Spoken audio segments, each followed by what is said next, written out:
Muy bien, bienvenidos, muchas gracias por acompañarnos. Vamos a dar comienzo a uno de nuestros workshops, en este caso a cargo de la empresa Coyol, quienes hablarán sobre dispositivos médicos 4.0, la transformación tecnológica de la industria. Dos grandes megatendencias enmarcan la transformación de la industria de dispositivos médicos a nivel global: el enfoque paciente-céntrico y el impacto en las tecnologías disruptivas y convergentes. Nos acompañan la señora Vanessa Gibson, directora de Clima de Inversión de CINDE, el señor Jorge Ogilvy-Arraya, gerente de investigación de Boston Scientific, y el señor Steve Ramírez, Site Manager de CRX Life. Vanessa moderará este workshop. Ella es la directora de Clima de Inversión de CINDE, ha trabajado para esta institución por 22 años. Tiene bajo su responsabilidad desarrollar las relaciones con las empresas instaladas en el país, promover la generación de condiciones propicias de clima de inversión para la reinversión de las empresas de IED y la coordinación de iniciativas y proyectos público-privados cuyo objetivo es el mejoramiento del clima de inversión y negocios de Costa Rica. Ella es economista con una licenciatura en economía y una maestría en evaluación de proyectos y programas de desarrollo, ambas de la Universidad de Costa Rica. Gracias. Muy buenos días y realmente un placer estar compartiendo con toda la audiencia y agradecerle a Coyol el que nos haya abierto el espacio. Me da también mucho gusto presentarle a mis dos compañeros de panel, a don Jorge Ogilvy, que se desempeña, como mencionaba al inicio, como gerente de investigación y desarrollo en Boston Scientific. Ha liderado equipos en las áreas de tecnologías de información e inteligencia de negocio, diseño de producto y simulación computacional. Cuenta con un bachillerato en ingeniería mecánica de la Universidad de Costa Rica y una maestría en sistemas modernos de manufactura del TEC, con amplia experiencia en el sector tecnológico, específicamente en la industria de semiconductores, en la industria médica y la aeroespacial. Además, cuento con Steve Ramírez, que tiene 17 años de experiencia profesional en las industrias de dispositivos médicos y electrónica. Ha liderado organizaciones en diferentes países en América Latina, en la Unión Europea, en Estados Unidos y en Asia. Y además se ha desempeñado en las áreas de tecnología de la fabricación, desarrollo de procesos, investigación y desarrollo. Y además, en este momento, funge como Site Manager para la consultora de calidad de cumplimiento de ingeniería, CR Life Science. Cuenta con una maestría en ciencias e ingeniería mecánica de la Universidad de Kunshan en Taiwán y una licenciatura en ingeniería de electromecánica de la Universidad Internacional de las Américas de Costa Rica. Agradecerles, como siempre, que hayan tomado el espacio para compartir con nosotros en esta tarde. Creo que es importante y todos vamos a reconocer el impacto de las tecnologías digitales y que hoy nos tienen hiperconectados. Y definitivamente en el ámbito de las ciencias médicas no es algo exógeno.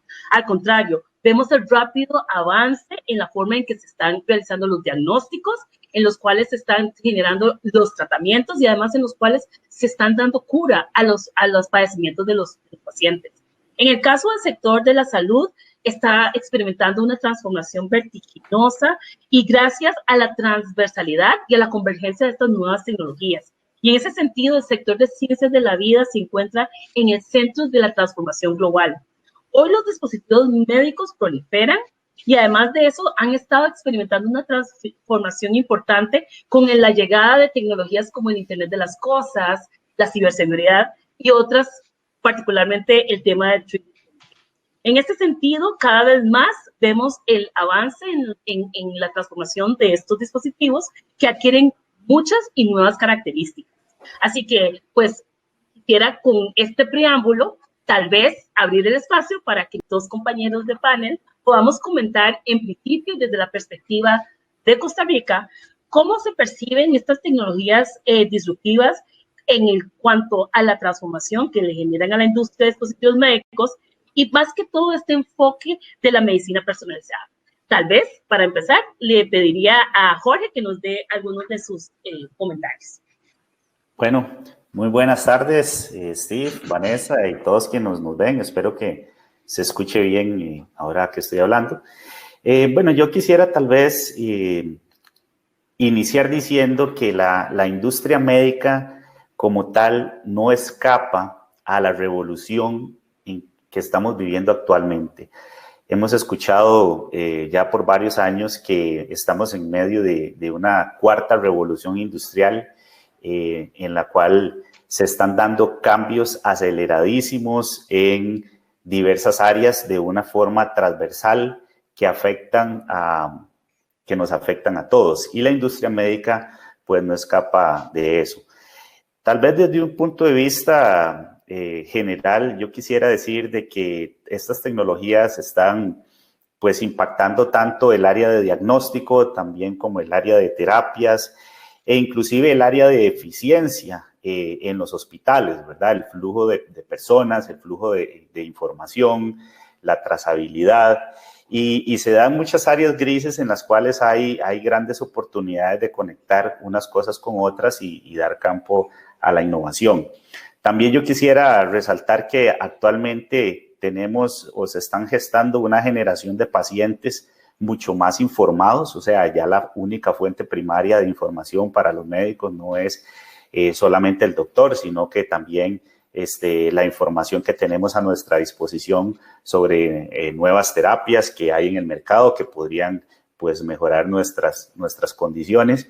Y tal vez, como escuché una vez en un panel, estamos pasando de un paradigma tradicionalmente le decimos healthcare, ¿verdad? Cuidado de la salud, pero realmente lo que sucede ahora es un sick care, ¿verdad? Es un cuidado de la enfermedad. Cada vez que tenemos alguna condición, el sistema responde de manera reactiva y no tanto proactiva. Bueno, yo creo que ya estamos pasando un poco más a esa parte proactiva del asunto. Como conversamos, por ejemplo, yo tengo un aparatito aquí, un Fitbit en mi mano que ya es capaz, pues, de indicarme, por ejemplo, solo a modo de ejemplo, cuál es el porcentaje de oxígeno en sangre que tengo durante la noche cuando estoy durmiendo. Eso me puede servir como un indicador temprano para síntomas de enfermedades, por ejemplo, el COVID, ¿verdad? También a título personal he tenido la experiencia, como otros panelistas ya lo han indicado, en la parte de genómica, inclusive a través del ADN, saber qué tan propenso es uno para ciertas enfermedades. Lo que hablaba nuestro panelista, el señor Hess, acerca de terapias como CRISPR, que casualmente un costarricense, ¿verdad?, que conozco bien, ha estado participando en ellas. Entonces, tal vez para cerrar mi intervención, que es un poco general, y aterrizándolo a nivel de Costa Rica, yo creo que es muy simple. Costa Rica tiene que tomar una decisión sencilla, que es, en estos tiempos, ¿qué queremos ser? Si queremos ser protagonistas o si queremos ser espectadores en todos estos cambios acelerados que están surgiendo y que inclusive esta pandemia en algunas áreas se dice que lo adelantó inclusive varios lustros más, ¿verdad? Muchas gracias, Jorge. En ese sentido, y aprovechando particularmente la naturaleza de la empresa que hoy diriges, siempre se ha mantenido la idea de que el impacto de la tecnología en los dispositivos y en todo este contexto que nos comentaba Jorge, se rezaga por el tema de los procesos de calidad, ¿verdad? Sabemos que la industria médica es la segunda más regulada a nivel general y global, pero desde la perspectiva de una empresa que precisamente da asesoría, consultoría en estos temas de calidad, el impacto de la cuarta revolución y de todas estas tecnologías transformadoras ¿Cómo lo ve usted? Sí, primero que nada, muchas gracias, de verdad, compartir el espacio con ustedes y ya que nos conocemos de hace bastante tiempo, ¿verdad? Siempre es un gusto verlos de nuevo. Definitivamente, y también yéndome a lo que menciona Jorge, ¿verdad? La industria médica no se escapa de la transformación, ¿verdad? Del Internet de las cosas. Esto también ha forzado el mismo entorno regulatorio, ¿verdad? En una coyuntura un poco compleja, ¿verdad?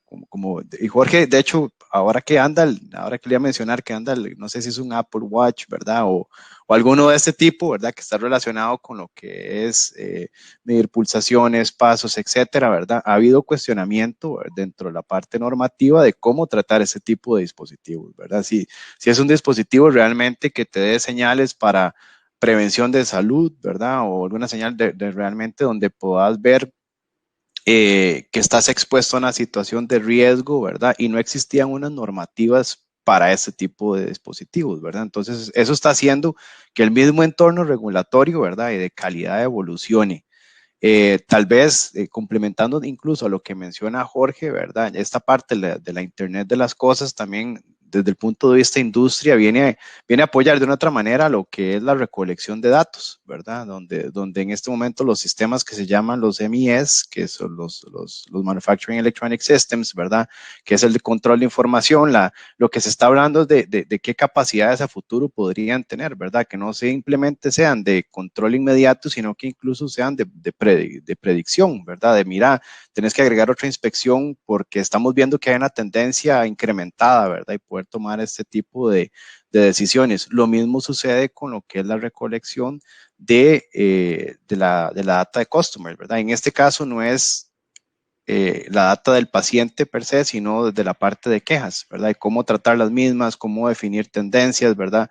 Cómo a través de esta información, a través de ese machine learning, ¿verdad? Y todo lo que está relacionado con la parte de inteligencia artificial, ¿verdad? Cómo podemos predecir incluso mejoras hacia los productos. El ambiente regulatorio ya es complejo, ¿verdad? Hoy en día, digamos, si nos vamos a Europa, recientemente se movió de la MDD, está en la transición a la MDR, ¿verdad? Que eso es un cambio ya per se muy gigantesco, ¿verdad? Este mismo no está tampoco tan ligado a la mano con el Internet de las cosas, entonces sumémosle, ¿verdad? Que ya que existen cambios regulatorios tan necesarios que se vuelven un poco más específicos, más restrictivos, ¿verdad? Más de cuidado hacia paciente, estamos llegando a una industria donde está evolucionando a través del Internet de las cosas, donde ya el producto tiene sensores, ¿verdad? En lo que antes hablábamos de un dispositivo de single use, que son dispositivos desechables, y ahora traen información inteligente, ¿verdad? Que ha hecho migrar la industria hacia ese punto, ¿verdad? Esa información se está recolectando y como mencionaba usted, Vane, realmente mucho de eso se está volviendo a una medicina preventiva y detección temprana, ¿verdad? Creo que ya en este momento la información que se está tratando de hacer, hablemos de un mapeo del corazón, un MRI del cuerpo humano, ¿verdad? Es poder tener hasta incluso una medicina mucho más personalizada, más a la medida, ¿verdad? Los médicos definitivamente la parte de imagenología es muy buena, ¿verdad? El MRI, el CT scan, ¿verdad? Son muy buenos, pero ya están usando inteligencia artificial incluso para tomar determinaciones, ¿verdad? Creo que había leído un artículo donde la parte de radiografía, ¿verdad? Ya se enviaba, la revisaba un especialista y al mismo tiempo a través de inteligencia artificial se analizaba la misma, ¿verdad? Para tener dos diagnósticos, ¿verdad? Y ver la precisión del mismo. Entonces, creo que la industria no se queda rezagada, como dice Jorge, ¿verdad? No evoluciona tal vez tan rápido como la industria electrónica. Sin embargo, no está exenta, ¿verdad? Y con esto la parte regulatoria cada vez se vuelve más compleja, ¿verdad? No solo ya por toda la normativa que existe alrededor de ella, sino porque se empiezan a agregar, yo voy a decir que son condiciones, ¿verdad? Se empiezan a agregar, voy a decir que son puntos nuevos a los dispositivos que tal vez la normativa no tenía, no sabía cómo manejar, ¿verdad? Exactamente. No, súper interesante. Y en ese sentido, Jorge nos acaba de plantear de que tenemos como un reto país tomar una decisión, ¿verdad? Y es inminente que el impacto que genera las casi ya 95 empresas, ¿verdad? De dispositivos médicos que han encontrado en el país las condiciones para desarrollar sus operaciones, crea oportunidades. Pero yo quisiera tal vez, y plantearle a los dos, que habláramos un poco en cuanto a, con esta perspectiva de transformación, las empresas en Costa Rica ya tienen plantas, ya tienen las líneas de producción, pero al mismo tiempo se está dando una serie de cambios fundamentales en la regulación y en la manera en cómo se les está dando atención a los pacientes y con los dispositivos en sí también transformándose, estando hiperconectados. Entonces, ¿cuáles son las oportunidades reales para Costa Rica, verdad? Y esa decisión que nos comentó Jorge al principio, que tenemos que tomar como país. Definitivamente hay una transversalidad hacia la sociedad y hay una oportunidad que debemos de aprovechar. Quisiera escuchar sus impresiones al respecto. Sí, yo creo que retomando un poco lo que decía Steve, iniciando en el contexto del COVID-19 y tal vez expandiendo las oportunidades a futuro, yo creo que esta pandemia inclusive fue como quien dice, es un choque a tierra para la industria regulatoria, ¿verdad? Ya empezábamos a escuchar, por ejemplo, nuevos cambios, por ejemplo, en los Estados Unidos, en la FDA, para lo que era la aprobación de dispositivos disruptivos, ¿verdad? En inglés, Breakthrough Devices, todo un capítulo para cómo tratar esos dispositivos. También vimos el rompimiento de paradigmas, como en una situación, por decirlo entre comillas, ¿verdad?, de medicina de guerra, ¿verdad?, que no es guerra, pero ciertos parámetros se parecen en una pandemia, como la figura, por ejemplo, de autorización de uso de emergencia de dispositivos hizo que de repente cosas que no se podían, sí se pudieran, ¿verdad? Entonces, ahí, en esos dos ejemplos, yo creo que nosotros como país tenemos que estar siempre con una mentalidad de innovación, pero no cliché, sino en lo que hacemos, cómo lo podemos hacer diferente y cómo lo podemos aprovechar.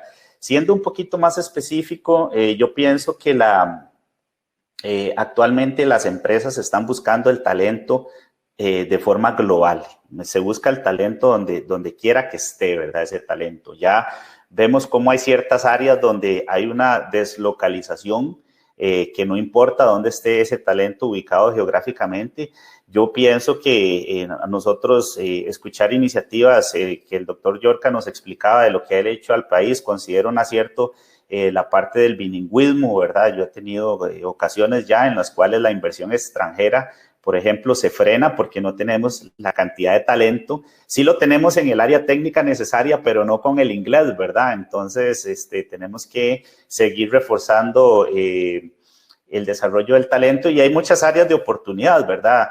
Yo veo, por ejemplo, el aspecto de ciberseguridad, es un aspecto muy importante que ya en el país están dando pasos al respecto, ¿verdad? ¿Cómo hacer para que los dispositivos conectados sean seguros desde una perspectiva del paciente? En la parte de la educación, a mí me parece que la programación es la nueva matemática, le llamo yo, ¿verdad? Porque antes a uno, fuera pulpero, fuera abogado, fuera lo que fuera, necesita la matemática para poder desenvolverse en la sociedad como un lenguaje universal. Yo creo que esa nueva matemática es la programación, independientemente de la profesión en la que estemos, tenemos que tener ese sentido de negocio en las tecnologías de información, porque también hay áreas importantes de gran desarrollo, ¿verdad? Les mencionaba, la ciberseguridad viene muy ligada o muy, por decirlo de alguna manera, gestada por todo lo que es el campo de la salud digital, ¿verdad? Pacientes conectados, información en tiempo real. Como lo decía Steve, la parte de Internet de las cosas, ¿verdad? Tenemos ya redes satelitales con satélites de bajo costo que nos permiten tener una conexión en tiempo real en cualquier área geográfica del planeta en lo que estemos. Imagínense en el potencial que puede tener eso desde una perspectiva del cuidado de la salud, tanto para países en todo el espectro de desarrollo. Otra área de mucho potencial que veo yo es la inteligencia de negocios. Ahora, Microsoft, por ejemplo, el mismo Amazon, tuvieron un récord, un trimestre récord por todos sus servicios en la nube y el procesamiento de información en la nube y análisis de datos. Yo creo que nosotros no tenemos que geográficamente estar ubicados en ningún lugar para poder entrar a jugar en ese juego. Y muchos otros, como lo decía Steve, ¿verdad? La realidad aumentada, la medicina en la cual personalizada, que lo decía usted, Vanessa, cómo agarrar la información que generan los dispositivos en los hospitales y ir a través de la anatomía de un paciente específico y utilizar técnicas de impresión 3D, por ejemplo, para hacer un dispositivo, no el one size fits all, ¿verdad? Uno que le queda a todo mundo, sino uno específico para lo que la persona necesita.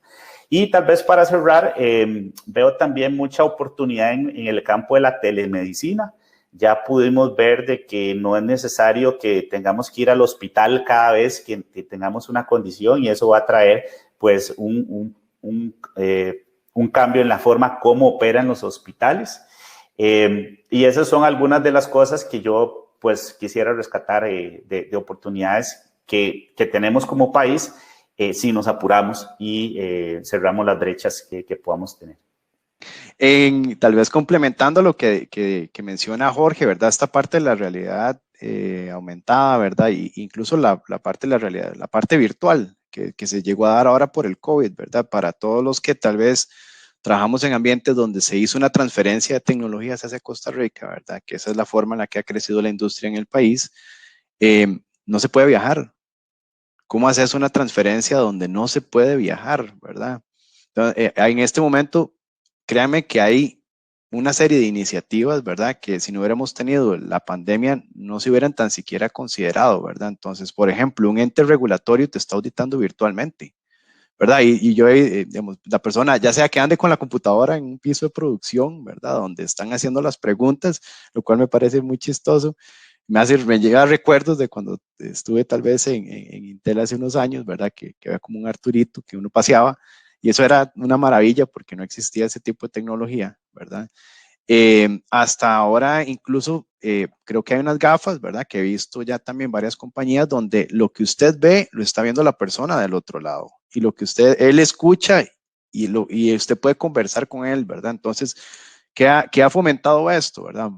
Aceleración definitivo, ¿verdad? El uso de tecnologías de este tipo en una industria que tal vez iba moviéndose, pero no a un nivel tan rápido, ¿verdad? Y la necesidad para poder, digamos, de tenerla en sitio para ser efectivos, ¿verdad? Porque como les digo, en este caso se están haciendo transferencias virtuales, lo cual es un reto. Yo realmente veo a los muchachos cuando hacen eso, yo digo, pucha, qué reto más complejo tienen, ¿verdad? El poder aprender desde una forma virtual.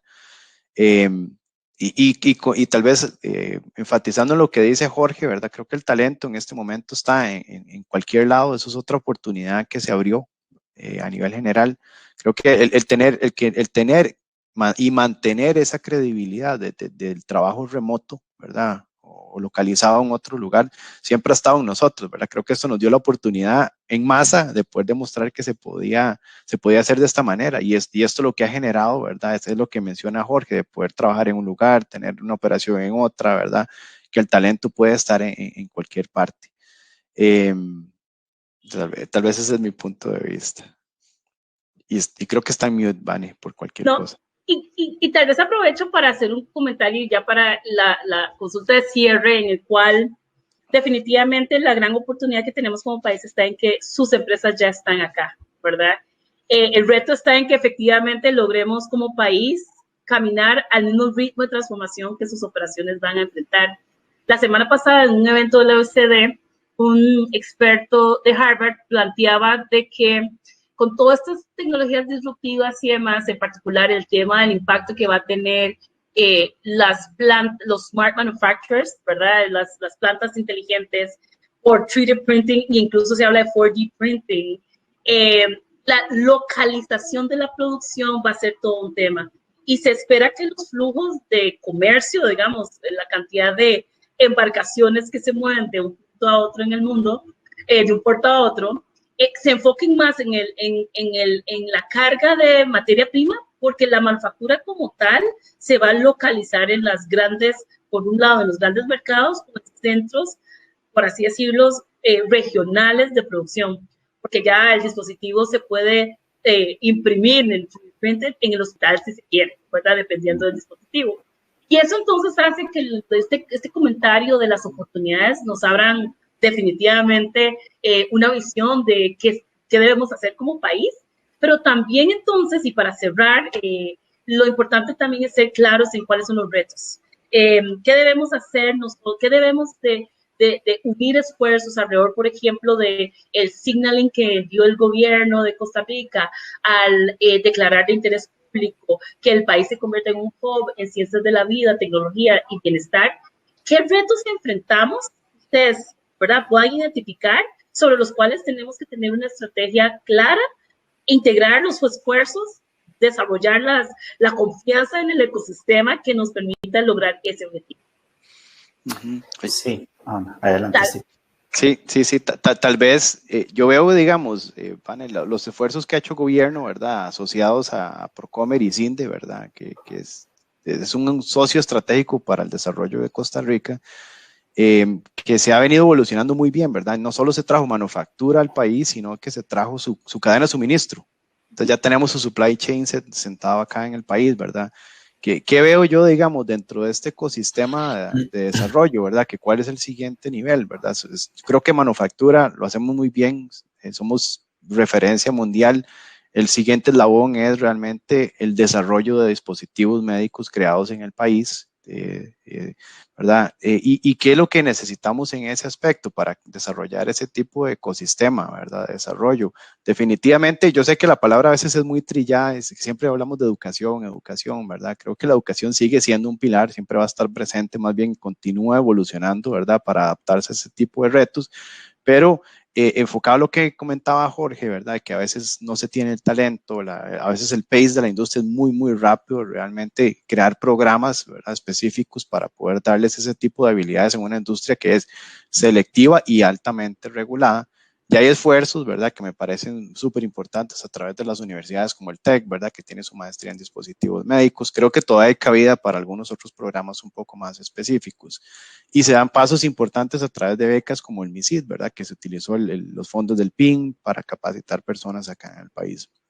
De igual manera, si queremos posicionar a Costa Rica, ¿verdad?, y tomar esa oportunidad, ¿verdad?, que nos da el chance de reaccionar y consolidar el clúster, el marco legal y, ¿verdad?, y de apoyo gubernamental. En esto, tal vez voy a hacer un paréntesis, no es que no haya apoyo de gobierno, sino que el marco legal todavía tiene espacio realmente para algunas mejoras. Esto para poder realmente desarrollar producto en el país, ¿verdad? Ya hemos tenido una evolución donde hoy en día se puedan hacer ensayos clínicos, lo cual es un gran avance, ¿verdad? Creo que la UNA y la UTN, ¿verdad?, son las dos instituciones que tienen aprobación, y no estoy seguro si la UCIMED, ¿verdad? Pero ese es un paso, ¿verdad? ¿Cuál es el siguiente paso? Que la normativa, ¿verdad? Porque si nos vamos al decreto ejecutivo, que aquí lo tengo apuntado, de 34482, es un decreto, ¿verdad?, que nos permite la importación de equipos. Esa importación parte del hecho de que ya su dispositivo cumple con las normativas internacionales. Sin embargo, si quisiéramos posicionarnos como un hub de desarrollo, creo que es importante que el mismo ecosistema permita el desarrollo, aprobarlo y tenerlo acá en el país. En este momento, ahí creo que tenemos espacio para realmente seguir trabajándolo. Y definitivo, ¿verdad?, la creación de ecosistemas de inversión diferenciada, ¿verdad?, porque la parte de manufactura e investigación y desarrollo son dos temas un poco diferentes, a pesar de que estén asociados uno al otro, ¿verdad? Que yo sé que estamos en una coyuntura difícil, ¿verdad?, desde el punto de vista económico, no solo Costa Rica, sino el mundo entero, pero hay formas de tal vez trasladar algunos fondos, ¿verdad?, ya sea relocalización de personas, reducción de lo que son las cargas sociales, ¿verdad?, que nos permitirían atraer esa inversión a Costa Rica, porque típicamente investigación y desarrollo se resguarda mucho, ¿verdad?, en las casas matriz, ¿verdad? Entonces tiene que haber un beneficio para las compañías extranjeras para realmente establecerse en el país. Y en complemento, tal vez, para finalizar, ¿verdad?, que yo creo que ya los parques vienen a dar un apoyo muy grande, es estos parques de desarrollo, ¿verdad?, que ya incluso se han creado en otros países. Hay historias de éxito como en Alemania, en España, ¿verdad? Tenemos parques de desarrollo, creo que había leído incluso en Brasil, Chile, ¿verdad?, donde se establece un ecosistema para startups, ¿verdad?, donde funcionan como incubadoras y potenciadores de negocio, que puedan coexistir de igual manera con las universidades, ¿verdad? Porque la idea también es de que no solo la compañía pueda desarrollar su producto, sino que también ese conocimiento se desarrolle en el país, de manera que haya un beneficio mutuo, ¿verdad? En el crecimiento del país. Entonces, yo tal vez a manera de resumen, ¿verdad? Creo que se han dado pasos muy buenos en consolidar el hub. Creo que tenemos la oportunidad de realmente llevarlo a un nivel más alto, ¿verdad? Que es ya traer inversión en temas de investigación y desarrollo, pero sí hay esfuerzos que tienen que darse a nivel de legislación para que eso se pueda dar acá en el país. Gracias. Y Jorge, igualmente agradecerles si podemos hacerlo tal vez en 2 minutos, sí, que estamos sobre tiempo. Sí, tal vez yo quisiera mencionar, en mi caso yo tuve la oportunidad de vivir año y medio en Minnesota, en Minneapolis, que es como el epicentro de los dispositivos médicos en los Estados Unidos, y tal vez las oportunidades las voy a hacer comparándonos con Minnesota. Yo tal vez vi que tenemos muchas oportunidades, después por razones de tiempo las raqueamos, pero tenemos muchas oportunidades en seguir reforzando las alianzas público-privadas, eso es uno de los aspectos. Otro de los aspectos es muy interesante, tenemos que trabajar en volver a construir la confianza para poder interactuar bien entre academia, gobierno, industria y sector social, ¿verdad? Cuando digo construir la confianza es que como mucho de esto es un tema muy nuevo para todos, a veces llegamos a las mesas de conversación y no tenemos claro qué es lo que gana cada quien, ¿verdad? Entonces, se entra con cierta desconfianza que yo creo que sería bueno seguir trabajando en eso, más ahora que ya vimos que el aspecto de socialización, si bien estamos en toda esta parte digital, una de las cosas que más resentimos es ese contacto humano, ¿verdad? Entonces, en la parte inmobiliaria, inclusive, yo siempre digo que deberíamos repensar, o este es un buen momento para repensar tal vez un reforzamiento al régimen de Zona Franca o inclusive un repensamiento de un régimen similar que nos permita suplir las necesidades del sector de investigación y desarrollo, que promueva la innovación, un lugar donde podamos tener la empresa, la industria, la universidad coexistiendo y generando una sinergia, un caldo de cultivo positivo que no, es difícil predecir lo que puede salir de ahí, pero muy probablemente estoy seguro que va a ser algo bueno. Y también tener una reacción rápida. Tenemos que saber que este momento no es para siempre, va a venir un rebote económico, entonces como quien dice en este momento la ola, a pesar de que hay una ola que nos acaba de revolcar, ¿verdad? De repente ya viene otra que se está formando para bien, entonces tenemos que empezar a nadar desde ya para surfearla de la mejor manera.